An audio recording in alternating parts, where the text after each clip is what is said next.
السلام عليكم متابعينا الكرام، كل سنة وانتم طيبين. النهاردة هعمل لكم القطايف. احنا كنا عملناها قبل كده.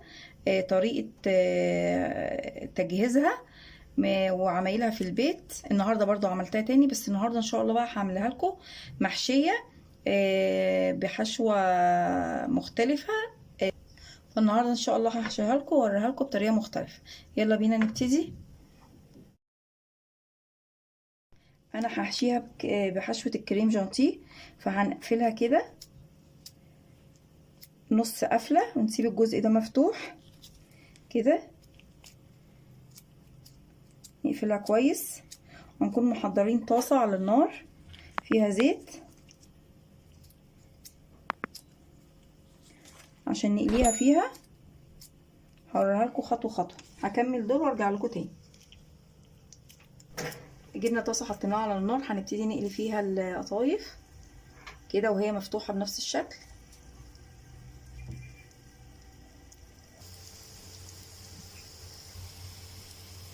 كده اتحمرت القطايف في الزيت، هنطلعها على ورقة كده تتصفى الزيت فيها. وبعد كده هنكونوا عندنا شربات نكونوا مجهزينه قبل كده. بيبقى طريقة الشربات كوبايتين سكر على كوباية مية ونص ليمونة، نقلبهم ونحطهم على النار لغاية ما يتقل ونحطه في التلاجة، يبقى جاهز عندنا في التلاجة. وده جاهز عندي. هتتصفى القطايف من الزيت، هحطها في الشربات وبعد كده نعمل حشوة الكريم جانتيه واوريها لكم في الشكل. شكلها هيبقى ازاي. لو وصلت لهذا الجزء من الفيديو لا تنسى الاشتراك في القناة وتفعيل زر الجرس ليصلك احدث هنحطها في الشربات فيديوهاتي. كده بعد ما اتحمرت صفيناها. هنحط القطايف كده بعد ما طلعت من الشربات. هنجيب الكيس كريم جانتيه وكوبايه 125 جرام متلجه، ميه متلجه.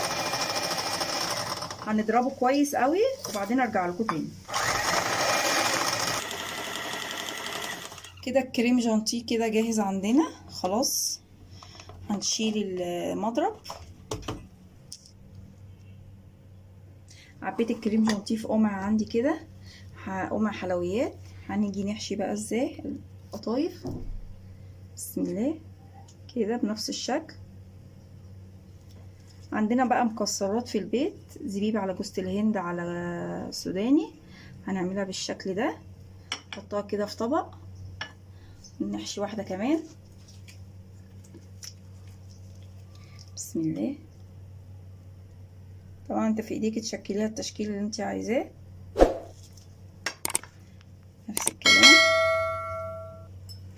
تخلص كلها هوريها لكم في طبق التقديم، نحطها في التلاجة تبقى بألف هنا وشفا. ده الشكل النهائي للطبق بتاع القطايف المحشية بكريم جانتيه والمكسرات. وان شاء الله تاكلوه بألف هنا وشفا.